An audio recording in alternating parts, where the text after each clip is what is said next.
Welcome to DorkDuo. We are the Dorks. I am Adam, and this is Steve. And this week we are talking Suicide Squad, the Nintendo NX, and other nerdly news. But first, we need to apologize for our lack of having a show for the past few months. Both of our lives have been crazy. There's a moving and new jobs and all this other stuff that isn't important.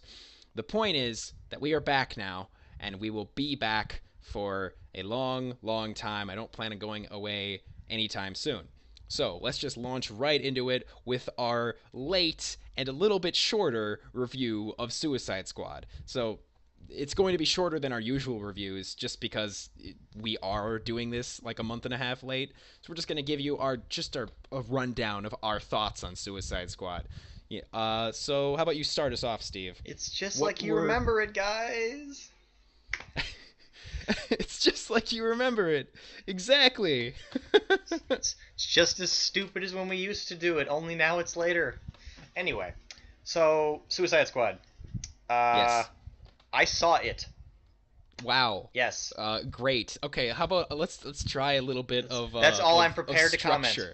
Let's try a little bit of structure to this review. Okay. Well, it was poopy garbage. Oh, come on. How about that? There's more to it than that. All right. How about let's start with positives, Steve. Okay. You're such a negative Nelly. Let's I start with things that I liked. Will Smith did okay. Wow. I thought Harley Quinn was pretty all right. Oh, that's worthy praise coming from you. All right. That's as good as it's gonna get, I'm afraid, because I've pretty much run out of positive things to say. Wow, it was not that bad. No, but it wasn't especially good either. And the parts that are not especially good do not make up for the parts that were especially bad. So that's as good as it's going to get, I'm afraid. All right, well, I'll give you my positives. I thought the cast was awesome. Most of them. The lion's share. Most of them. I thought Will Smith was good. I thought know what? I changed my mind. I think El Diablo was pretty good too. Okay. All right. I liked Boomerang. I liked Captain Boomerang. I thought he was funny. Right. I didn't have a problem with him. I thought that Killer Croc was super lame. I thought the actor did a good job with what he was given. It's just that he was given next to nothing. That could be the subtitle for that movie. Suicide Squad. As good as you can do with what you got. That's very true.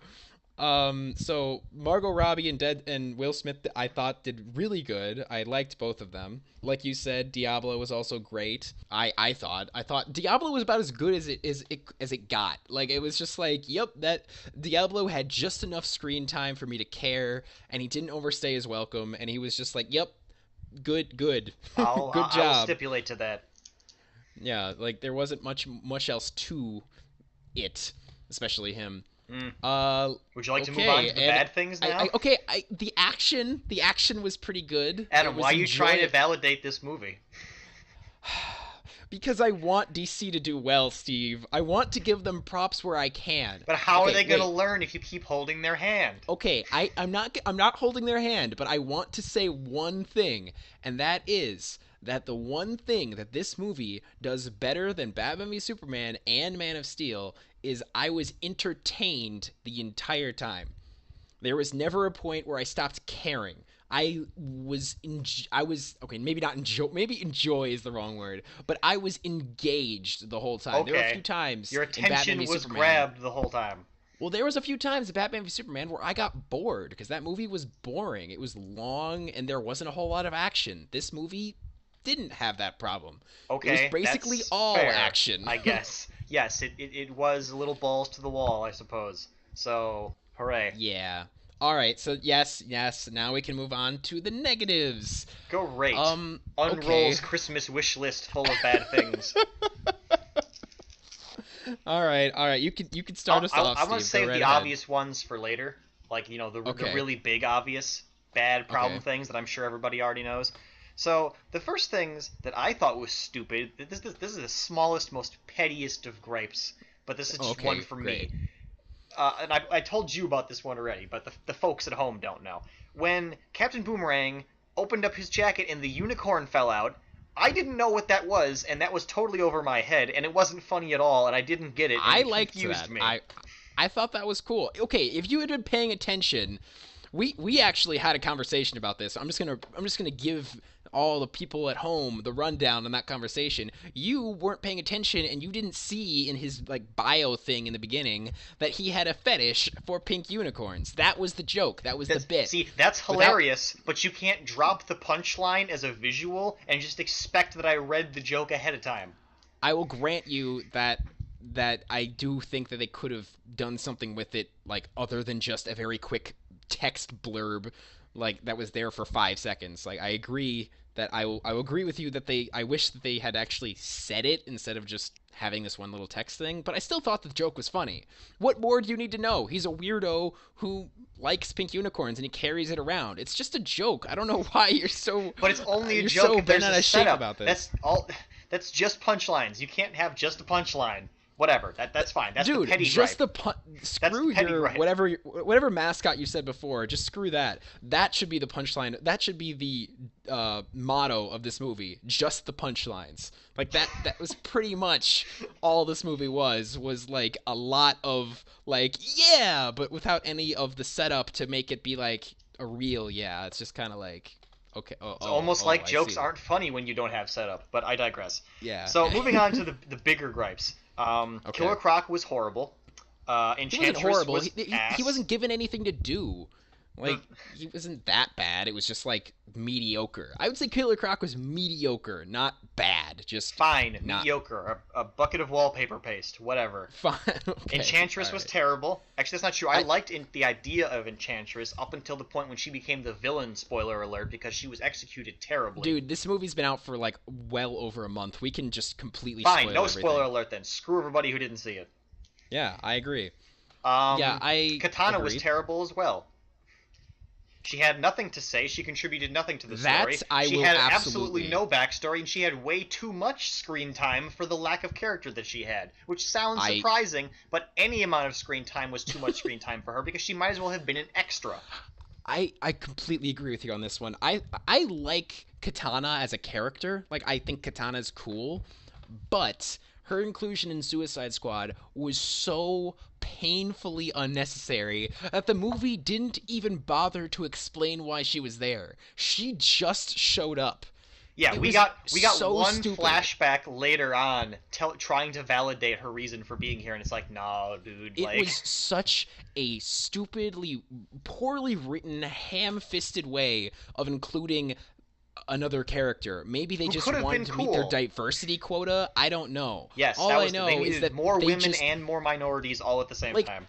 After spending the first 25 minutes of the movie being introduced to the cast, meeting Deadshot, meeting Harley Quinn, meeting Croc, Diablo, a little bit of Boomerang. She didn't even get one of those A-Team style 5-second intros to what they usually do. It's so stupid. Like everyone else, other than like Slipknot, I guess. But what are you talking about? Slipknot sold the show, man. Okay, but everyone else, all of the main squad members besides Katana, were given at least a little bit to understand why they were there, at least something, anything, a little bit of backstory. I guess besides Croc, but still. But Katana literally just jumped on their plane as it was taking off, or a helicopter, whatever. They're about to get up, and then she just jumps on, and then Rick Flag is just like, "Oh yeah, she's here, by the way." Yeah, she's here pretty too. muI'm I think that's how the screenwriting thing went too. They're like, and also Katana is there. It was so painfully stupid that I'm really wondering what was going on in the writer's room at that moment. Where they're just like, let's have Katana show up. Okay, how? Let's just have her jump on the plane and then have Rick Flag be like, oh yeah, this is Katana. What? Pretty much, yeah. She wasn't written into the original draft of the script. What happened was they needed somebody's daughter was her or something, and they needed to put her in the story. And then they wrote in at whatever logical point they could where a new character could be introduced, and they said, and also Katana was there, and they wrote it in the margins in red pen, and they drew an arrow, and they said, find some way to work her into the last half hour of this movie. And then they did. I can't understand it. While we're talking about things that I can't understand about this movie, because there's a lot, I actually thought Enchantress was pretty cool for a little while. I thought that I basically, as soon as she became her full form, where she got the goofy looking hat or Yeah. whatever, Return like, the slab. but as soon as she became her full form, I hated her. I hated every minute of that full form nonsense where she's like hula dancing all over the place. Oh yeah, I That don't was just know. What was the director's job during that? Do you think he told her to do that, or she did that and they didn't correct her? see, to me, I don't think she did that. I feel like that was CGI'd in afterwards because her face didn't look like she was doing that stuff. It looked like her body was moving around her without like her face matching it. It Well, looked she is like magical. I mean, yeah, I know, but still, I don't get that. I don't understand why they did that. Can we just get to the big one now, please? Okay, go ahead. Okay, here it is. Jared Leto was a dog shit Joker, and we can say that now. But that's yeah, I've said this before, but I always like to wait until I've seen something before I give it my full opinion. I did the same. That's what I kind of did with Ghostbusters, where I didn't have anything bad to say about it until I saw the trailer, and that's when I started ripping on it because I didn't like the trailer, and that's been true of other things too. Like I wasn't a huge fan of like Ben Affleck as the Batman, and then I saw it, and it was really amazing, and it was great. But yeah, this version of the Joker, I gave it a shot. I gave Jared Leto a shot as the Joker, but I'm sorry, I can't. I just can't. I thought it was awful. I I said this to a friend. I said this to you, but I also said it to someone else. I feel like it wasn't Jared Leto playing the Joker. I feel like it was Jared Leto playing the Joker. At every possible minute, all I could see was him like looking at the camera and being like, "Ooh, is this on? Like, oh yeah, hunka, look at me." Like, oh my god, it was awful. It was just so over the top and painful and just awkward. It was so awkward to watch. Yes, Like, it was. I hated it. And I know uh, for some bizarre reason you disagree with this assessment, but I'm gonna go ahead and say it for the folks anyway. Despite Harley Quinn's moderately successful performance in the, you know what? Fine, she did a good job. She did a fine job. Yeah, she did. Come on. Okay. Okay. Despite that, her relationship with the Joker is wrong and portrayed very poorly, and contributed nothing to either of them. I thought that it was a different take on their relationship. He's not supposed to care. He doesn't care at all. There's no Joker anywhere in any universe that thought, oh, you know what? I really should give a shit about Harley because, I love her or whatever. I know. No. I understand where you're coming from, and I've actually started reading more Batman comics now, and so I really do understand where you're coming from. So yes, you're right that hasn't been a thing in the past, but this is a new version of the Joker. That's like my only thing against what you're saying is just because it isn't exactly the way that you've always seen it does not necessarily mean that it's awful and you should hate it. And I will stipulate to that. However, it turned out I was right and it's awful and I should hate it after having seen it. Well, okay, yeah. So I was right. My argument against we had this conversation earlier, like not on the show, but my argument here was not that it was done well. My argument was that it was not an inherently bad idea to have the Joker have some modicum of interest in Harley. Because to me it gives more value to Harley as a character, and it makes it more believable that she's so obsessed with this crazy maniac. If he never gave a shit about her in any sense of the word, then I just can't understand why she would ever give a shit about him. Because she manipulates her brain and she's easily fooled. Like every I guess. Story ever. And also, the kind of a part of the way I see it with this version of the Joker is he doesn't exactly care about her. Like, he's not like, oh man, she's so nice and sweet, I just want to eat her up. It's more of like he feels like he owns her. You know what I mean? It's more of like, no, I she's strongly mine. disagree with that. Really? Yes. I don't know. Because if he owned her, when he made her jump into the vat of Ace chemicals, he would have felt no regard to go in there and get her. If she was property, then he would have just waited for her to float to the top again. Just like he Yeah, would not that's have gone and gotten her in the helicopter at the end of the movie there without, or the later half of the movie, if she was yeah. property. That's how actual Joker functions. This is ridiculous lovesick Joker who wants to pass her notes in the hallway about how what's a sweetie she is and how he wants to nummy her face or whatever. I And also his tattoos are stupid. Okay, yes, that I agree with. I'm okay with some of them. Like I am. I think that actually I kind of like the one on his hand that's a smile. I think that's kind of creative. There's a dead Robin on his arm. I know. I like that one too. Like the two main issues I have with his tattoos and all like his whole persona is in his face.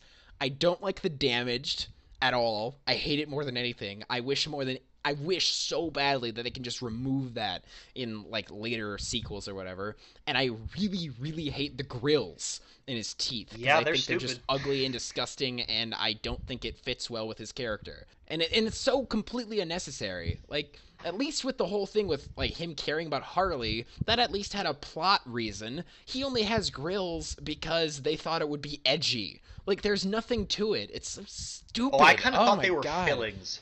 I don't know what I thought maybe they he were. just had bad teeth. I've heard rumors online that what they're supposed to be fake teeth because supposedly Batman punched out his teeth, and so we had to put in like new metal ones. But Sure. I don't know if that's actually true. Sure, why not? Yeah. So are we done with Suicide Squad then? All right. Well, let's just give our ranking of it. I'm trying to remember. Do you remember what we gave Batman v Superman? I think it was like a 6 or something like that. Yeah. Would you give this one a 6? 5. Fine, 6. I'll give you 6. I'm gonna go 6. I think 6 is fair. Fine. And I personally think it is oh so slightly better than Batman v Superman for the simple reason that I was actually engrossed in it more than I was in Batman v Superman, because Batman v Superman was like boring most of the time.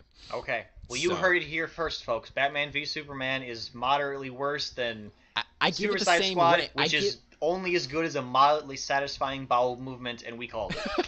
Yeah, pretty much. It's really sad to me that, like, I guess the best, my favorite DC movie right now, technically, is Suicide Squad, and that's depressing.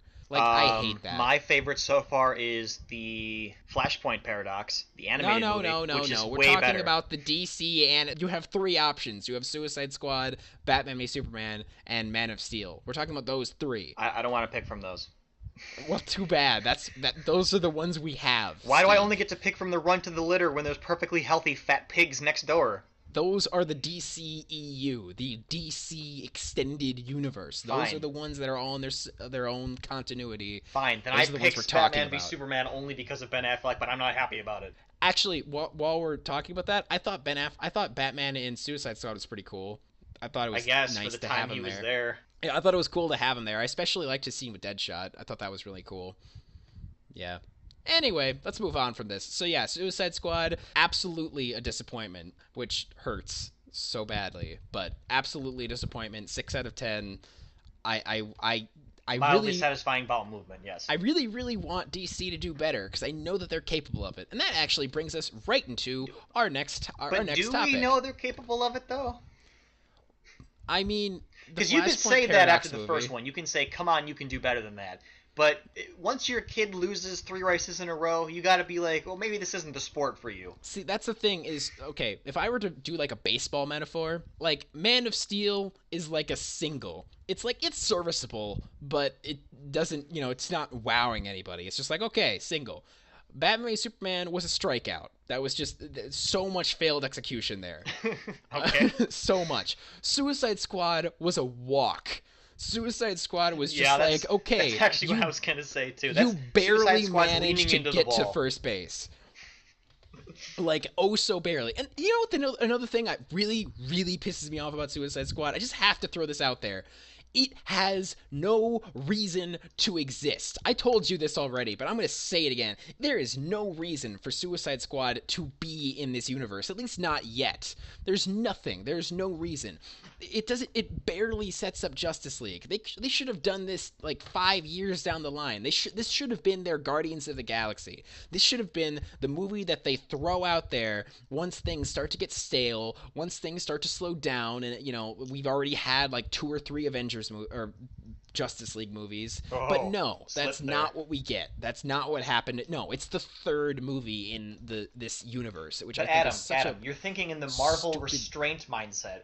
DC does everything with a brick on the accelerator and a hose over the exhaust pipe.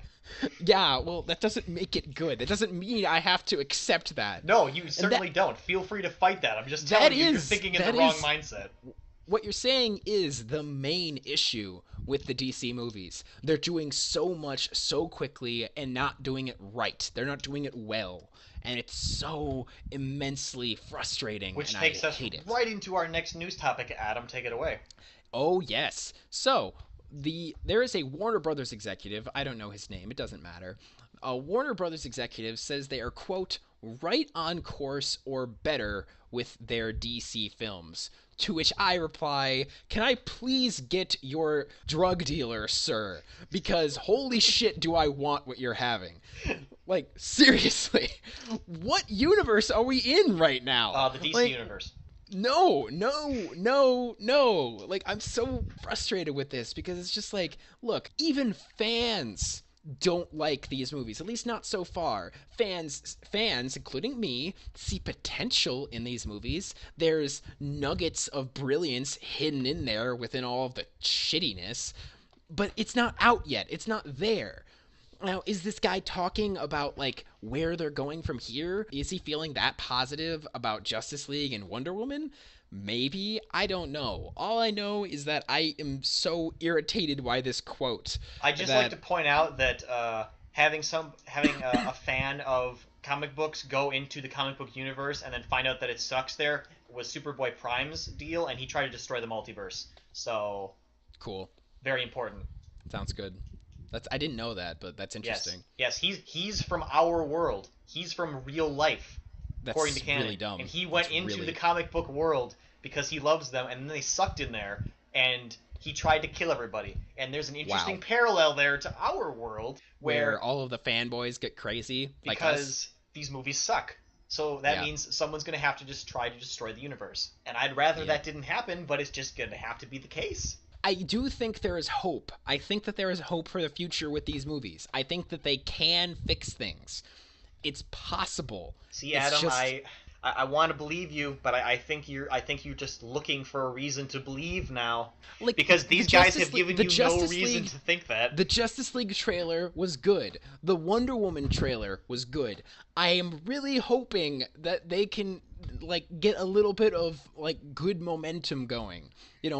Put the brakes on this slump that they're in and actually build some brand trust. I really hope putting the brakes on in general would actually be excellent life advice for them.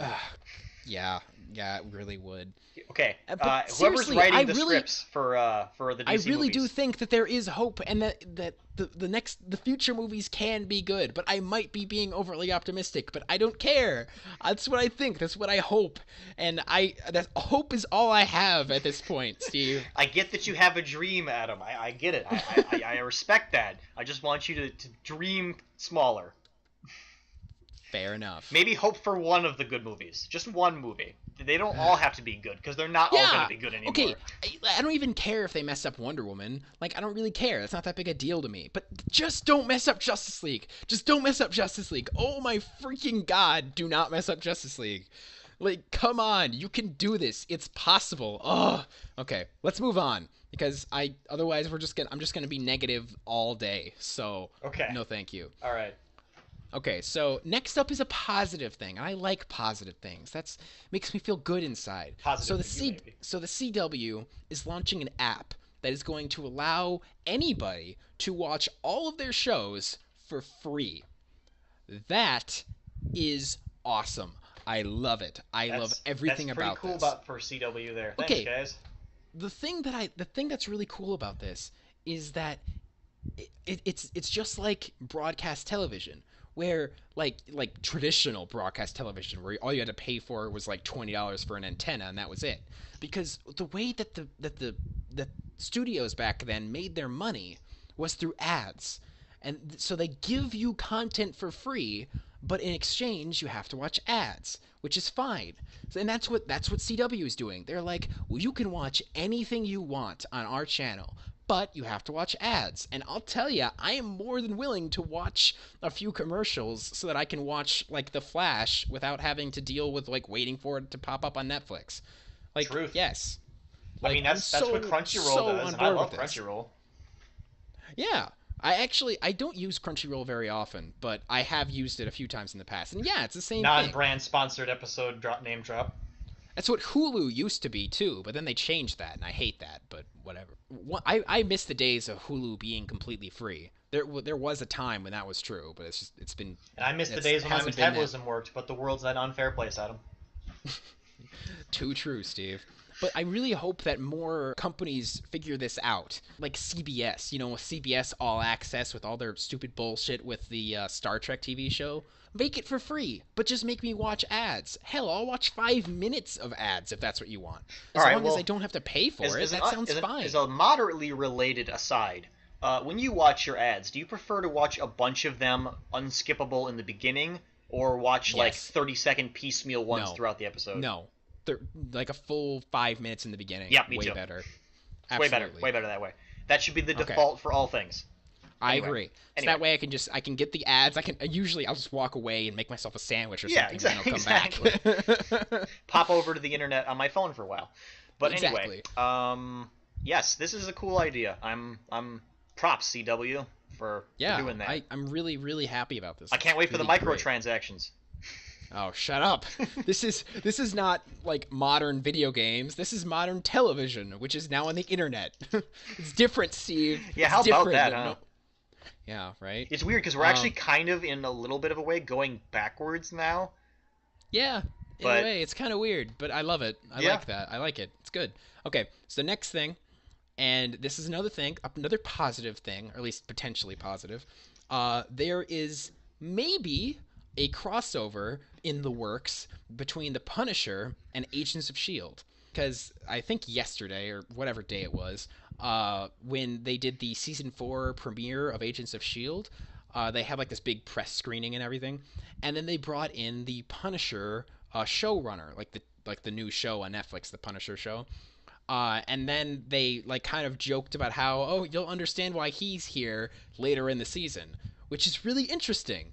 Because also at the same time there was reports of John Bernthal, the guy who plays the Punisher, being like busy on the set of something related to Marvel, but no one really knows what.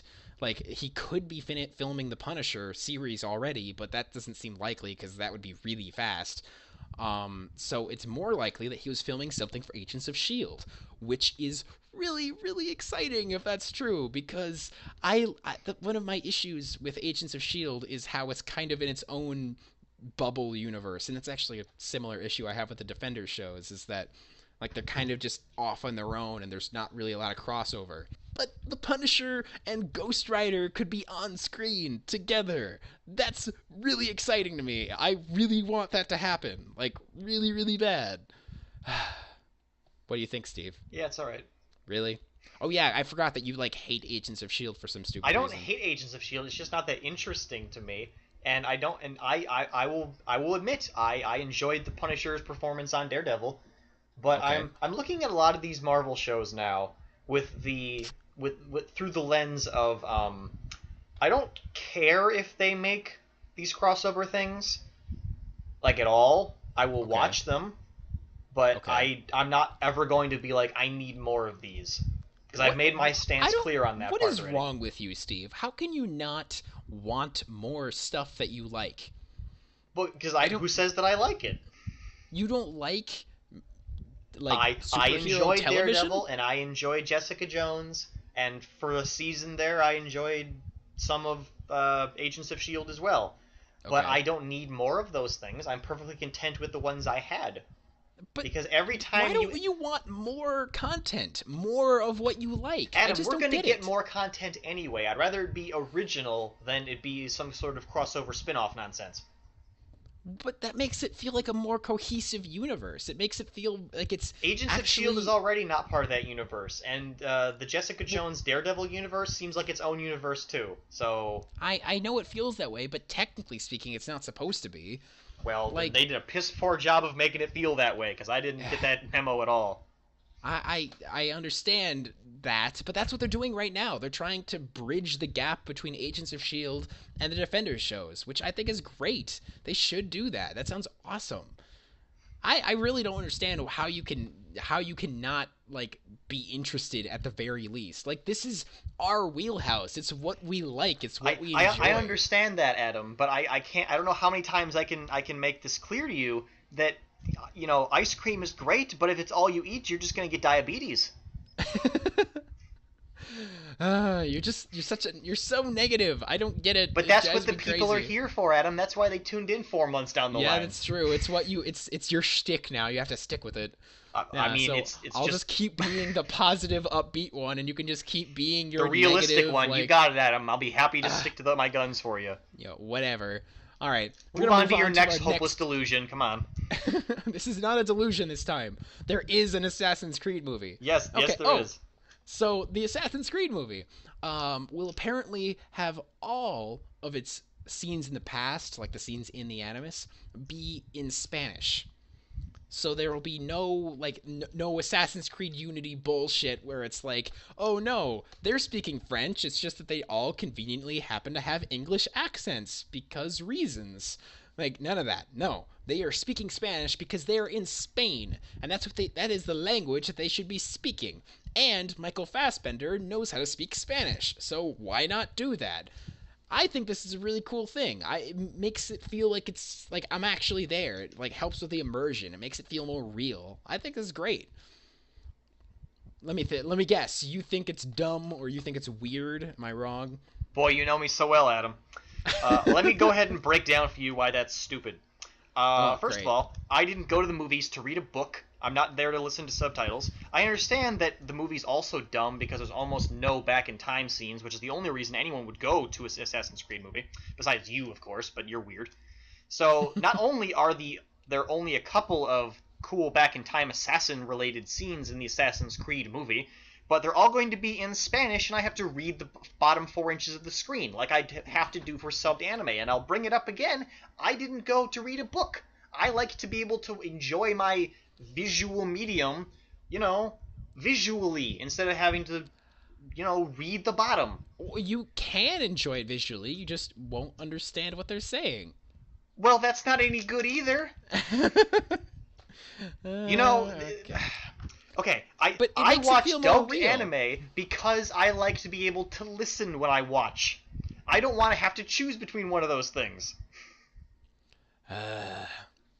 I can understand, at least with this one, I can understand what your point, and I can concede that yes, it is kind of annoying, but I still think it's kind of a neat idea to have it make it feel more real, like you're actually there and part of the universe, and not just, oh, they speak English because. Okay, You know what I now mean? okay, let me back up for a minute and try to not be the grouchy asshole that I usually am, and let me try to just look at it objectively from the point of, movie formula immersion stuff. Yep. Okay, it's the same problem I have with virtual reality motion control things. Is your your brain, Adam, you and many's like you, My brain. is Okay. hardwired to process English, and in doing so, that is your norm. It's what your realm of reality exists in. Yes, that's So correct. you don't have to think about it. So when somebody says things in English to you, you process the thing they said, not, what's being said. If that makes any sense to you. I see what you're saying. Okay, Yes. but when something is in a foreign language and you are forced to remove yourself from the situation so you can read the words on the screen to know what the hell's going on, that pile drives the immersion because you are no longer, part of this world. You are reading about it.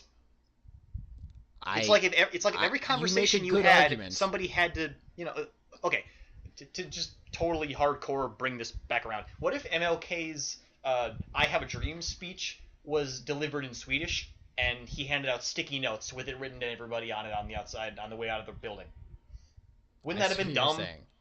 Yes, I can understand what you're saying. I know that's an extreme However, example, but like, I understand what you're saying though. You're saying that you miss language is more than just the words. It's about the way it's said, and it's about like there's so much more to it. There's visual cues that you get that you can't get if you're reading it.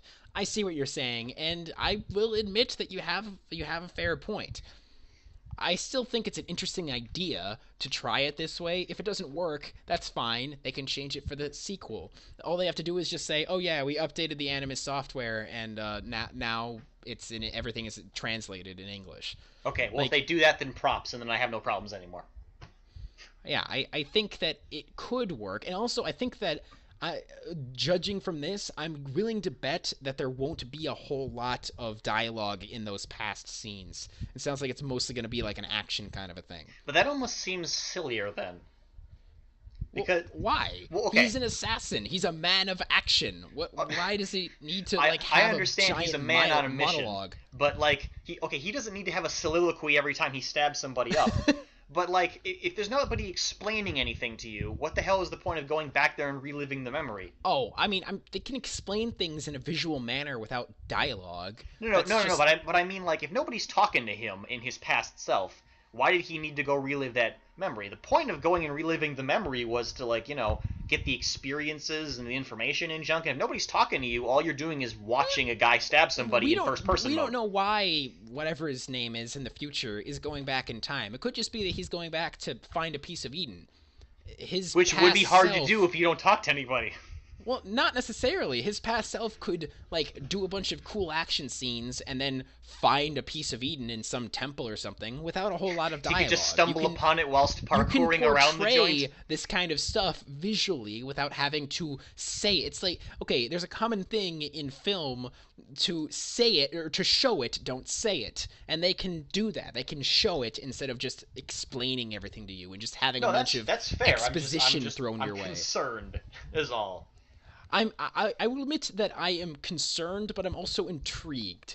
I don't think you're intrigued. I think you're more concerned than anything else. I'll be still. intrigued for you, Adam. Oh, just for me. Oh, Steve, you warm my cold, cold heart. I have the cold heart. Oh, I know, but talking about DC gives me a cold heart. Okay. So. Congratulations, DC. You finally broke him. No, I'm not Welcome broken to the dark yet. side, I still Adam. have hope. I still have hope. They haven't broken me yet. You naive fool. All right. Anyway, so I think right. that's enough on the Assassin's Creed movie and how it's in Spanish. Yes. All right, and now we are going. It's such a great transition because the Assassin's Creed movie is based on a video game, and now we're going to talk about video games. So Wow. isn't it great? Isn't it like it's almost by design or something? It's almost like I planned it this way. Wow. Crazy. Whoever Anyway. edits our scripts is clearly a witch, Adam. All right. So our next thing is about the NX. And it's a couple of things. I'm just going to give a little spiel and then we're going to talk about it. So, first of all, the Ubisoft CEO, and I want to say that again, the Ubisoft, not Nintendo, so it's a third party. The Ubisoft CEO says that the Nintendo NX is, quote, fantastic, which is interesting. I'm intrigued by his assessment. And also, the Pokemon Company, which, if you don't know your, company divisions and whatnot, is actually a separate company from Nintendo, and Nintendo just has like the majority like stockholder ownership of it, but the Pokemon Company is its own thing. But anyway, the Pokemon Company confirms that Pokemon will be on the NX, and also goes on to say that the NX will, quote, change the concept of what it means to be a console or handheld. And that's it for the news. I am intrigued, but I'm getting tired of being intrigued. I don't know about you, Steve. I am sick to death of reading about all of these interesting things that the NX is going to be without them actually showing me what the NX is going to be. If I have to read another headline talking about one CEO asshole said, and about the NX instead of just, oh, I don't know, showing me the NX. I think I'm going to tear my hair out. I'm dead tired of this. I'm really really sick of it. Like there's been so many rumors and speculation and all this other nonsense about the NX. Like if you want me to get excited, you have to put your money where your mouth is. Let me see it. I want to see a tech demo. I want to see I want to see a trailer. I want to see what the console looks like. I want to read the specs. I want to know motherfucking details about this thing. I want to know what it is, and I still don't. And it's apparently coming out like early 2017. It's coming out in like 6 months, and I have no idea what it even is, and I don't like that. I am 100% on board with your rant there, Adam. Sorry, I had to. I'm sorry I had to like take over that. No, but that's cool. really I'm in agreement with you here. I'm first of all, it's interesting that the Ubisoft guy says that, although he might just be dick riding so that he can get some games on there. That's true. So who knows? I'll grant you. It's not like Ubisoft needs the help.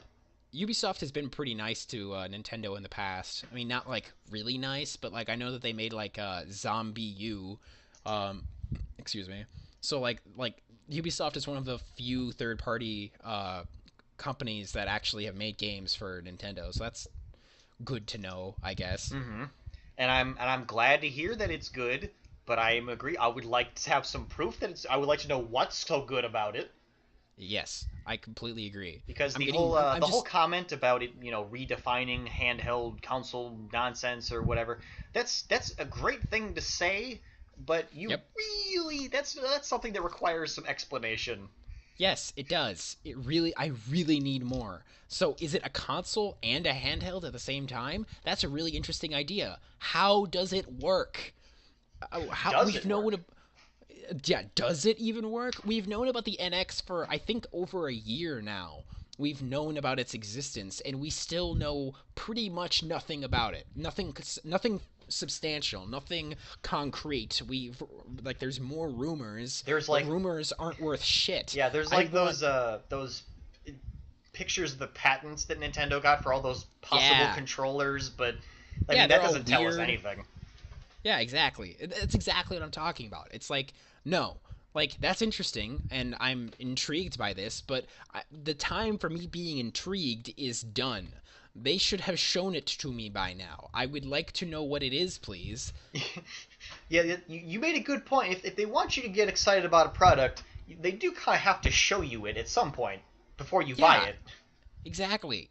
And granted, we still have 6 months, which is plenty of time, but there aren't even pre-orders yet. And I don't like pre-orders as an idea, but in the modern game industry, if Nintendo, if you want to stay afloat and if you want to play with the big boys like Sony and Microsoft, you have to do pre-orders. And that means pre-orders for your console, not just for your games. Like, show us what your console is, open up pre-orders, and build hype. Like, come on, guys. I know from everything I've heard, it's going to be amazing. I don't want to believe this, but I'm like 10% sure that they actually haven't made one yet, and they don't know what they're doing. Think about it. Think about it, because they've shown the demo thingy for that fancy pants Zelda game, right? Yep. But they've shown us no functionalities of the controller or what the buttons do or even what buttons there are. The whole Zelda thing was on the Wii U. They didn't show anything on the NX. They said it's going to be available on the NX, but they didn't show us how that works. Right. So that small part of me that sorry. We'll edit that Continue. out. The small part of me that thinks, maybe they don't actually have a plan. Because you'd think by now any of those other guys would have been like, here's the console, or here's the controller at least. That's what PlayStation and Xbox pulled last time. They were like, here's the controller. But we didn't even get that, and that's probably a big deal for them because the controller is always like a huge new thing for all the controllers. With Sony, with the PlayStation, with the Xbox, it's not as big a deal because before the PlayStation 4 came out, I pretty much knew what it was gonna be. It's gonna be a PlayStation 3, but shinier and with and with a couple of new features, but nothing mind-blowing. It's pretty much just an updated PS3. But with the NX, I mean, Nintendo always does something new and different and weird. And so now is the time. Like now, right now, like build it up, like show it to me. I want to be excited, but I can't. I'm not excited because I need to know more. And I'm disappointed that I still don't know pretty much anything about it. It's just really annoying. I don't like it. I'm telling you, man. There's one guy, or like there's like one team at Nintendo headquarters. Just it's like 4 a.m. and he's just sitting there at his drawing desk with like balled up pieces of paper for possible design ideas. You're scaring me, Steve. And he has I no don't like idea, it. but he's got to report something to the higher ups, and he keeps stalling for time. Like, oh, it's gonna be great, you guys. And then he goes back and takes a couple pills, and just goes, I don't know what I'm doing anymore. But the Ubisoft CEO has seen it. Maybe they just took they put it in a locked room and they turned the lights off, and then they just handed him a Wii U with like 17 more graphics cards in it, so it looks extra shiny. And they were like, look how great it looks, and you know, look how high def it is. And he's like, oh, that is pretty high def. And maybe that was it. See, that's the thing is we know so little that you could very well be right. Like they haven't proven me wrong. Since you can connect your DS to your Wii U as a controller, they could have handed him a DS instead of a Wii U controller, and they said, "Look, it's got a handheld and a console part." Yeah, and nobody would know. God. We don't know. Maybe they don't know. Maybe the dwarves in the basement haven't finished fashioning it out of the Earth's core yet. Who knows, really? That's the thing, is we don't know anything, and that's what's most frustrating about this. But on that Pokemon news, yeah. Other than Pokemon news, I don't know about that. How the Pokemon's going to be on the NX or whatever. Oh yeah, we didn't even talk about that. Because, assuming of course that it's not going to be some sort of handheld console combination from the gods, because we don't know that it's not, but we don't know that it is. Yeah. Assuming that's it's just what going they to say be, it is. Assuming that it's going to be a regular console, I don't see Pokemon in like Pokemon X and Y or Sun and Moon or whatever style. I don't see that doing well on consoles. Yeah, that's the thing is Pokemon doesn't really work well on consoles. Pokemon is a mobile, not mobile. It's handheld. It's a handheld thing, and that's what it should be. That's what Pokemon is. Yeah, that's where it excels. That's where it's home. The only exception I can think of is Pokemon Stadium? Yeah, Pokemon Stadium or Pokemon Coliseum, that kind of thing. I think those would do well on a console. I agree. I think because they did last time. I think that Pokemon is better suited for handheld, but I do think that there is potential for it to be on console if they do it right. You know what I mean? Yeah. Like if it's designed just right, it could work. But I don't know. Nintendo has been kind of faulting in that regard recently, so I'm probably gonna get Sun and Moon. I mean, I'm not happy about that, but I'm probably gonna. I am totally gonna get Sun and Moon. Sun and Moon looks amazing. But I wouldn't get it for the NX. I'd get it for my 3DS. Absolutely. Yeah, I totally agree. I would never. I mean, unless like the NX has there's 20 more Pokemon in the NX, I'd be like, okay, well. Well, but if it is some sort of handheld console combo and it's it is truly God's gift to gaming, then I would have no problem getting on the NX. I could take it on the go, and then I could take it at home, and then I could play it on my TV as well. And that would just be awesome. The thing is, it sounds good, but it also sounds a little too good to be true. Well, it's really easy to make promises when you don't have to back them up at all because you have no console built. It's real easy to make promises then. You just imagine something in your head and say it has those features. Yep. Welcome to the Neo NX. The Neo NX cooks pizzas. You can't say it doesn't. This is actually reminding me in some ways of the hype that was going on with No Man's Sky, where they just kept promising more and more things, and they just kept saying, "Oh man, it's gonna revolutionize, gaming as we know it." It's going to be and it looked boring as tits then, and it turned out to be boring as tits in real life. Yeah. By the way, have you played that? Because I have. I have, yes. And it was boring, and I knew it was Minecraft, but without the interesting part of zombies. Or building. Yeah. Well, you know what? I don't even like Minecraft that much. But yeah, me neither. At least you can build a skull fortress in Minecraft. Yeah, see. I'm not a huge fan of Minecraft, but I can at the very least understand why some people love it. And, like, I have a lot of appreciation for what Minecraft is, even if it's not really my thing. I don't really have that for No Man's Sky. Yeah. No Man's Sky is just a watered down, It's a procedurally interesting generated, idea. endless loading screen of flying forward and shooting trees to mine carbon. And see, that's what I'm worried about. That's just to bring this back to the main topic here. I'm worried that with all this build-up going on with the NX, that it's not going to be as amazing as they make it out to be, and I'm going to be disappointed. Okay, but Adam, I don't think that'll happen. I want you to take comfort in this because it can't possibly not live up to your expectations because you don't have any. No, I'm serious. Yes. Feel good about that. I guess you're right, actually. You're not expecting anything because you don't know what to expect. So whatever it is, yeah, good or bad, you're not going to be immediately disappointed because you had no concept of what you were supposed to be excited about. So I guess there's that. Yeah, if nothing else. We got that going for us. So I can't be disappointed in something that I have no expectations of or no understanding of what it even is. Exactly. I can't be disappointed then. You can be disappointed fully afterwards once you realize that it sucks if it sucks, but up until that moment, you are in the clear. And I'm so worried about this because Nintendo can't mess up the NX. If they mess up the NX, and if they mess it up as badly as the Wii U, it could very well be the end of Nintendo, or at the very least, it could be the end of Nintendo home consoles. Or at the very least, end for a couple more Nintendo employees.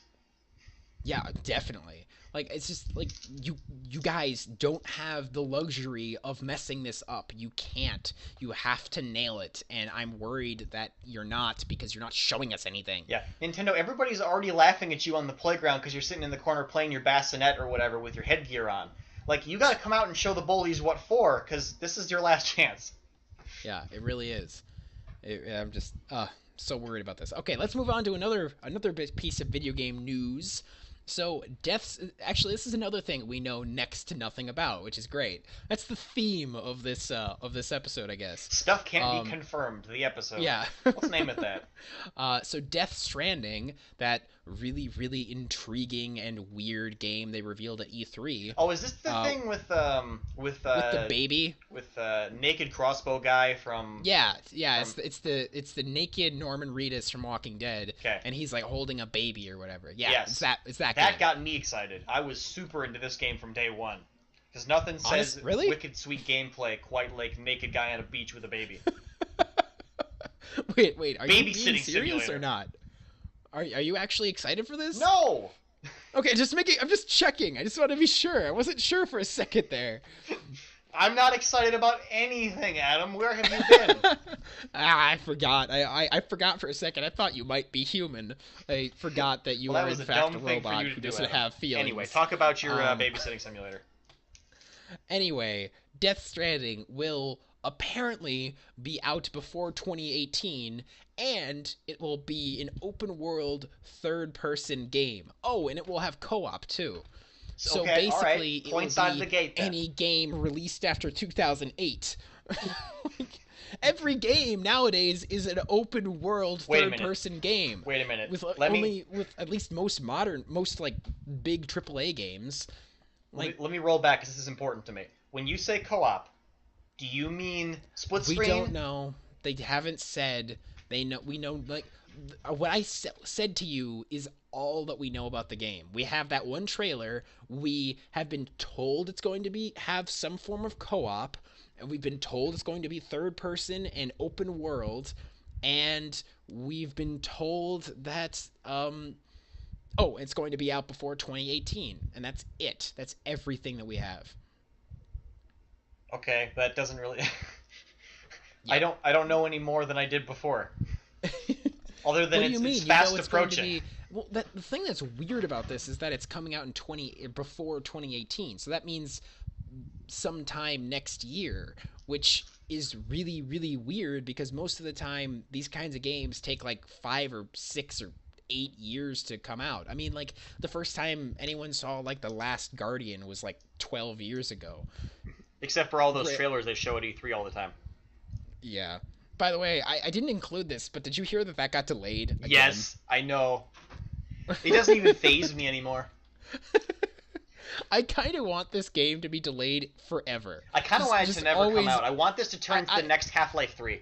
Yeah, I really do. Like, I always see, the thing about Half-Life 3 is that Half-Life 3, there really isn't any chance of it actually coming out. Like, it never was really an option. But this game, I always want to be just around the corner. Like, oh yeah, it's going to come out in 3 months. Oh yeah. And then it's for like, the next, actually, for the next 6 console months. generation, they're going to show like an updated, higher res version of the same trailer from last time. Like, look, we're totally working on it, guys. And it's like, oh, somebody stole all our files. We got to start over again. See you in 2020. I'm going to if The Last Guardian comes out, I'm going to buy it day one, just so that I can say I have it. Well, you might be the only one then, because I can't imagine it could possibly live up to what it needs to be it's a Team Ico game, right? Yeah. Okay. Well, the 2 games that they've made in the past was good and okay. So, okay, I think that Shadow of the Colossus is more than good. That game is awesome. Like, fine, stipulated. Fine, awesome really and okay, whatever. But that's Ico is pretty lame. That's a moderately impressive. Okay, that's a fairly impressive pedigree so far. So yes. I'm willing to believe. I'm going to put those guys in the situation where I put Nintendo and Valve, where I'm just going to assume whatever you come out with is going to be fine until proven otherwise. Fair enough. I can respect that opinion. Because they haven't really done us wrong yet. You know what's really funny? We started this talking about Death Stranding, and there was so little to say about it that now we're just talking about Last Guardian. Death Stranding. Kojima's doing a thing because he's not allowed to make Metal Gear Solid anymore. Hooray. Yeah, pretty much. I don't know. I think that the company, or not the company, the industry-wide like boner everyone has for Kojima is a little bit over the top. I know that you agree with me on this. Well, yeah. Like, I think he's okay. There are very few folks in the game, and well, actually, I suppose in any industry, but in the game industry, for this particular example, there are very few folks that actually, that a normal person just could actually name, and Kojima is one of them, and he has that for a reason. He's prolific, if nothing else, but yes, I never thought he was that good at his job. See, the thing is, he's not really even a game developer. He doesn't know anything about, like, actual, like, how to make games. Like, I remember I read, like, an interview with him where he would, like, when he was first hired, he basically would tell people, I want to do this. Can you make that happen? Because I don't know how to do that. Like, he's not really a game developer. Oh, no, I'm not talking thinker. Shit. Like, that's fine. If I was going to be a game designer, that's how I would do it, too. Because I got the programming skills of somebody who can't program.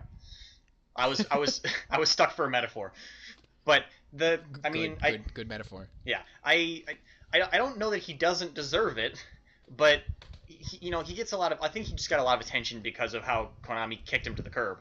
But yeah, I think also, that was a huge good thing. alliteration. Yeah. But I don't know. He's just kind of whatever in my book. I'm. Yeah, I mean, the thing is, I've never actually played a Metal Gear Solid game. Any of them?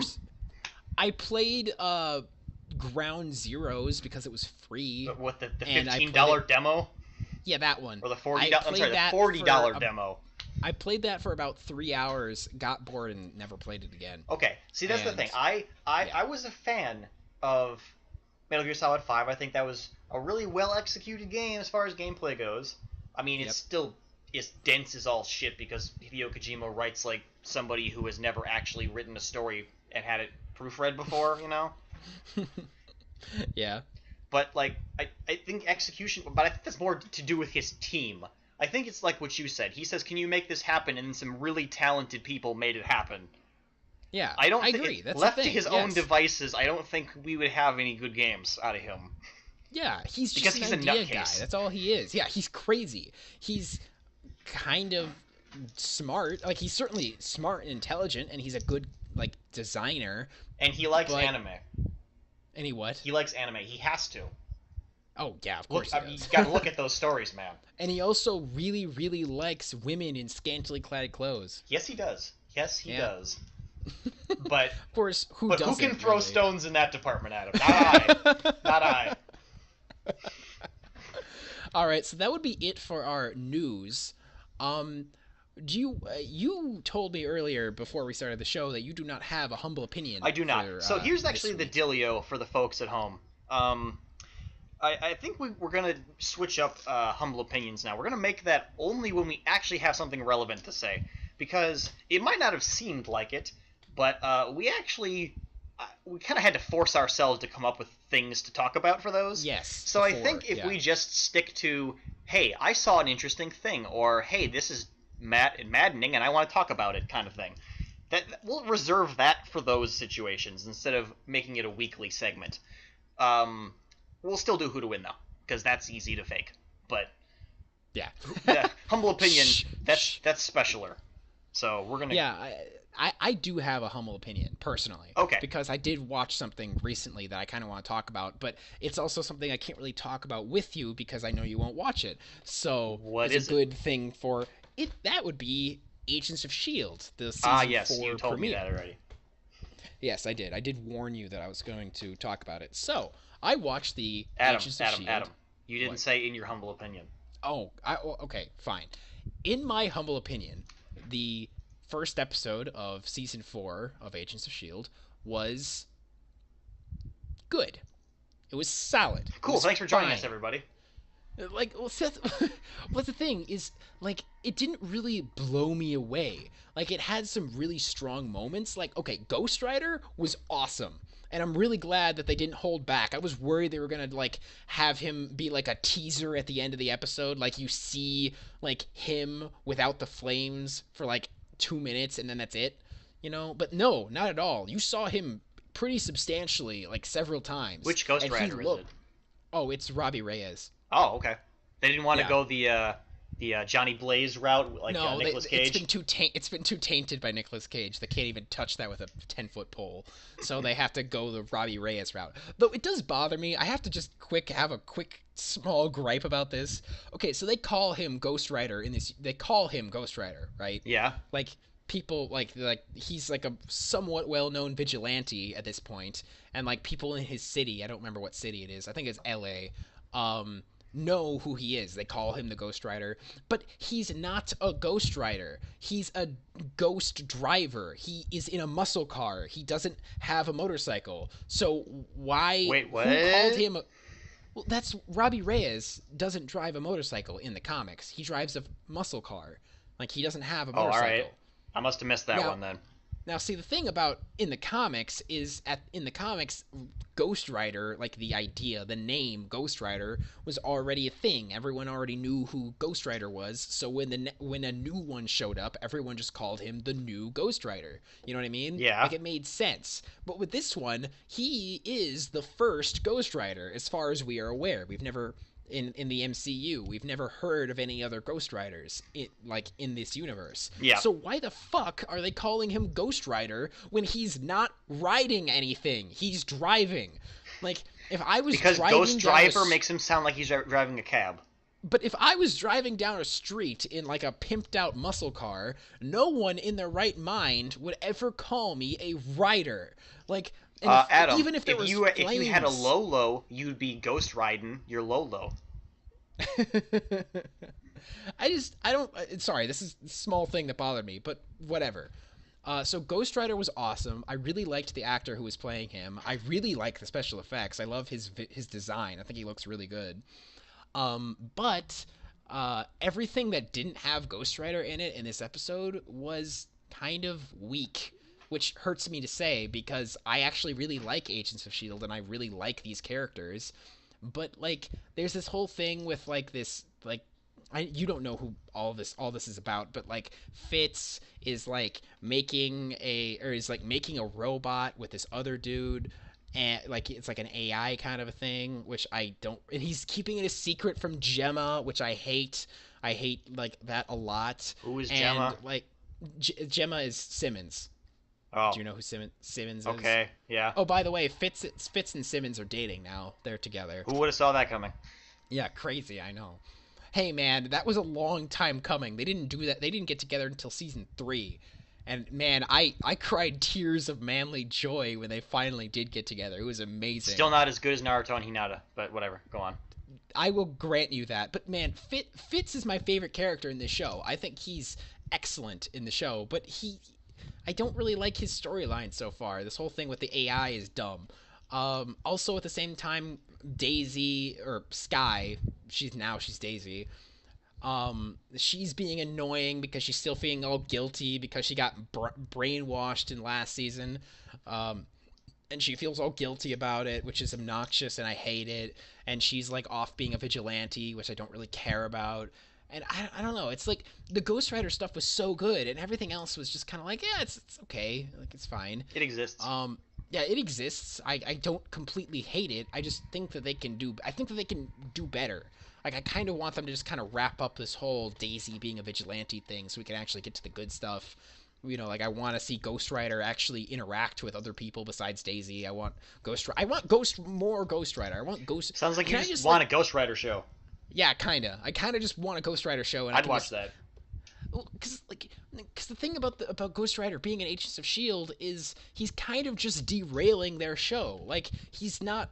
There's really no reason for him to be there. He's just there, and he's awesome. But why the fuck is he there? Like okay, so hang on. Does he have like how did they give him powers in that show? Did they ever explain? They haven't explained it yet. There's only been one episode so far. So, but yeah, like he just is Ghost Rider already. We haven't been given his origin or anything. So they didn't say he's like a mutant or something. They're just glossing over that. They have said, I've read in some interviews, that he's not going to be an Inhuman. Like I was worried that they were going to do that because that's bullshit, but they didn't. They're not doing that apparently. Apparently he will have some kind of a devil or demon or something in him that's taking over his body or whatever. Okay. Which is fine. That's what he should be. The spirit of vengeance? Yes. That's exactly what he should be. I don't know. I like what I saw so far, but I just feel like Ghost Rider's involvement just kind of makes the rest of it pale in comparison and feel less good. Like, if I'm here to watch Agents of S.H.I.E.L.D., not Ghost Rider. And when Ghost Rider is there, I suddenly don't care as much about Agents of S.H.I.E.L.D. So it's I get you. Great. Thanks. Okay, and that's it for my humble opinion. So it's okay. It was a solid opener. It was solid, but it didn't have the wow factor that I wanted. Like, so I'm hoping that they can keep going and make it awesome. Because seasons 2 and 3 of Agents of S.H.I.E.L.D. are awesome. Like, really, really good. I fucking love seasons 2 and 3. Like, more so season 2. But season 2 had some really rough patches, but whatever. Anyway, I really, really like this show, and I really, really want them to, get their act together and make all of the parts of it interesting instead of just the Ghost Rider parts. Okay, that's pretty much it. Well, wish into one hand, shit into the other. All right, so now we're going to do Who to Win. All right. I love Who to Win. It's been a while. It has been a while. All right. It's been yeah. So let's grab some contestants, Adam. All right. I will. Let me see. Okay, mine says pick a character, so I'm going to make this in honor of our Suicide Squad review at the beginning. I'm going to pick Deadshot because he's my personal favorite character from that movie. Okie doke. Right. I got Shang Tsung. Shang Tsung? Oh, crap. Well, I don't know. If it's a, dying when it's appropriate for you to die. Wait, this is Shang Tsung, not Shao Kahn. Okay. Not Shao Kahn. No, Shang Tsung. Because Shao Kahn would pick his teeth with Deadshot's spine. So true. That might be literally too, not just metaphorically. So I got most active sex life. I can't imagine. Deadshot I can't imagine Shang Tsung getting any. And we do know that Deadshot has gotten at least a little bit since he has a daughter. That's true. So. That's true. And also but he nails Harley. He's in prison now. What, does he? Yes. Like, spoiler in the alert. Comics? Yes. Canonically. Really? Yes. I don't like that, but okay. Well, fine. That's too bad, because that's the world we live in. Okay. Well, then fine. Then we're gonna Deadshot wins then, because Shang Tsung is an ugly old man. Well, yeah. Yeah, he is. All right, let's do 2 more. 2 more? Sounds good. Okay. Really get to the bottom there, Oh, yeah. All right. I got Aquaman. Aquaman. I love it. Okay. I got Ezio Auditore. Wow. What are the odds? twice from the show. Crazy. I know, it's just so relevant. I mean, it's not exactly. I mean, just we talked about Assassin's Creed. All right, fine. Okay, all right. Character. Mr. Nitpick. All right, well, prepare to be dead-ified. Aquaman sucks at Trash Dog. Yeah, I knew that. Aquaman sucks at a lot of things, Steve. Everybody's so down on Aquaman. All right, so most likely to overreact between Ezio and Aquaman. I suppose it depends on which version of Aquaman we're talking about. Well, see, the thing about is, like, I don't know, because Ezio doesn't really overreact, I wouldn't say. Because the Super Friends Aquaman wouldn't have overreacted about anything, but Hook Hand Aquaman overreacts about everything. So I'm trying to decide if, like, there's ever a point where Ezio freaks out about anything, and the only time I could think of is when his family is getting murdered. But I feel like it's a pretty reasonable reaction. I would call Ezio a pretty level-headed fella. So. Yeah, like, he's not, like... Yeah, he doesn't really overreact. He's a pretty reasonable guy. So I'm going to give it to Aquaman if we count the hook hand version. Yeah, you're probably right. Okay. Yeah. Well. Yeah. That was fun. 0 for 2 on this end. Oh, man. Crap. I've already lost. Let's see here. Okay. One more. Let's do one more. Okay. I got Knuckles. Okay. I got Booker DeWitt. Booker DeWitt, okay. Yeah. And let's see what those folks are doing. I'm intrigued. Dance off. Oh yes. Okay. All right. Let's think about this. All right. So let's think about the moves they would know because Knuckles strikes me as a Cabbage Patch Running Man kind of fella.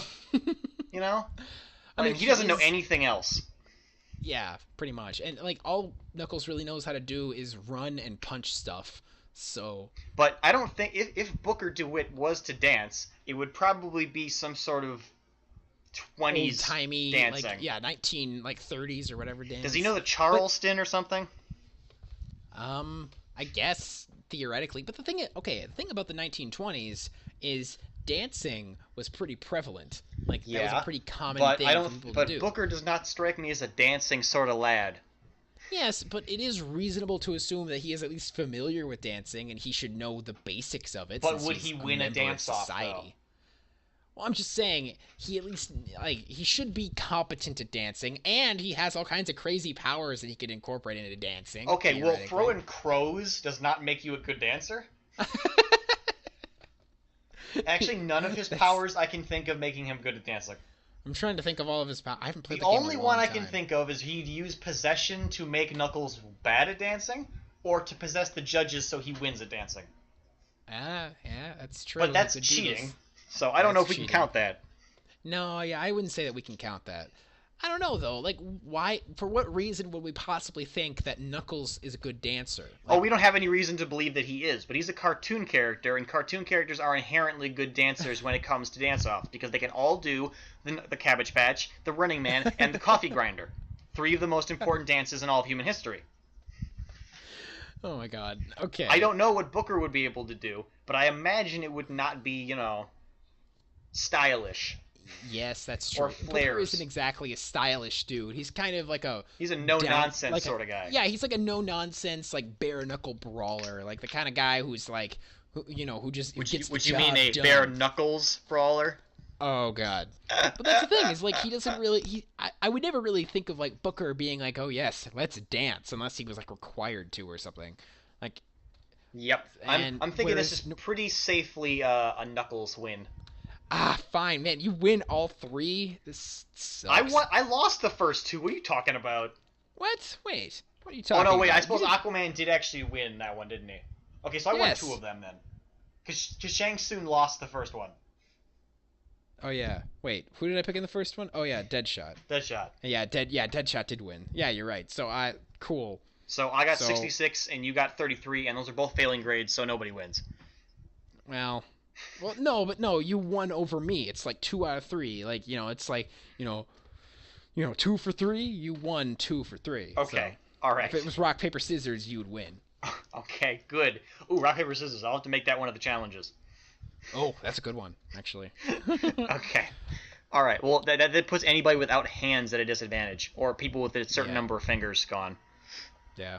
Well, And whatever. it also puts it gives a huge advantage to anyone with psychic powers because they could just know what the other person's gonna do. So Well, that does seem. Well, what the other person didn't know what they were going to do. Didn't you see the first episode of Yu-Gi-Oh? He put the Dark Magician directly from his deck onto the field without looking at it face down, so Pegasus couldn't read his mind and see it, even though that's cheating. I did not Well, now you do. see. Watch your Duelist Okay. Kingdom again, Adam.